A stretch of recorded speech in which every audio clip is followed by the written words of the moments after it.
and we will not do a lot of things. But we are throwing all the money into our future and plowing back and reinvesting, knowing that the future is bright. How long would you live, and for what purpose would you have lived if you finish your life and you don't have nothing to show? I don't believe in amassing my wealth. So let me ask this. For you, the individual putting this together, I guess on the day that you called them to that hotel and had this meeting with them, you probably had a blueprint of all that you wanted. You probably had spoken to people that you'd like to lecture and all that. So that means you had done the groundwork that you could do. That is why I'm saying that there has to be some form of research going into this, because it was a project. Mind you, it was also the first of its kind. The fact that we're even naming it Meridian Pre-University and not it's not a remedial school, it's a step ahead of SSC, and we had to come out well. The name Pre-University, where is it coming from? I remember we had to write to accreditation, we had to clear a few things with them before even the name Pre-University could stand.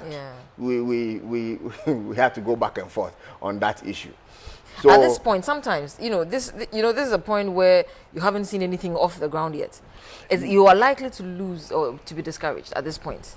Yes, but I was encouraged because the students, once they are done with us, would make progress. And you see, we had to prepare them for the universities. And at the time, it was Central University. Now, I can confidently say that on every university campus in Ghana, you would find a Meridian student. You would find a Meridian student. They are almost everywhere. Almost everywhere. So that was the idea. We did the background check, did everything we had to do, lecturers in place and all that. Then we started the program. We fixed a day, and we said that on this day, from so and so, maybe it was an evening school when we started. So 4:30 to 8:45, we'll be running the programs. 2 in a day, every day of the week. There are not going to be long breaks, no strike, nothing. So it's all part of the agreement. And then we started. And in a year, they finished. Results came, and they've done well. So they made progress to the university. Now, when it comes to being able to keep the passion going and keep yourself in business, what are some of the characteristics one has to have? For example, you as an individual, what are some? I guess you have to be disciplined to a large extent. Sure. What are some of the things? What must one be like in order to be able to be an achiever?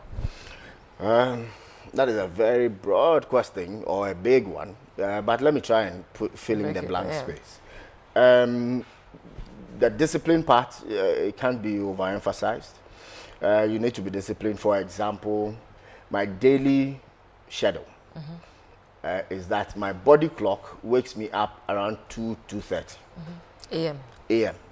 What time do you go to bed then? Sometimes 11, sometimes 12, depending. And when I'm awake, I'm awake. I can't go back to sleep. I may try, but I will not be able to sleep. So I'm awake around that time, and we'll have to do something. So my work actually starts at 2:30 or 3. Every day? Every day. And if you want me at work every day, say at 4:00 a.m., I can be there. 4:00 every day. My staff will tell you that is my schedule. Unless maybe on that day I want to be romantic, I'm dropping my wife at work, though she has a car. I'm dropping her, then I have to wait for her, she is ready, I drop her, and then drive back. And even that is always before 8:00. You arrive at work, ready to work. And so that discipline, time consciousness, you need to be there on time, make sure you are putting in the effort. And when I sit at work to work, I have no breaks. I may once in a while see me, go around and do something. I get involved in what is happening but still remote a little. And I do You're that. not, you're not breathing down their necks. Not That's really, what you mean, but they know I'm present. You're around, They know I'm present. One of the things I do is to monitor what happens in my office with a few cameras here and there. And everybody knows it, that there are cameras everywhere.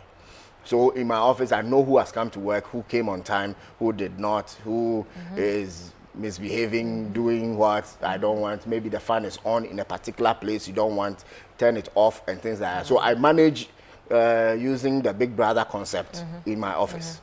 And that is how it goes. And it's all part of discipline. If you yourself, you are not, where would you be? And then also I maintain financial discipline.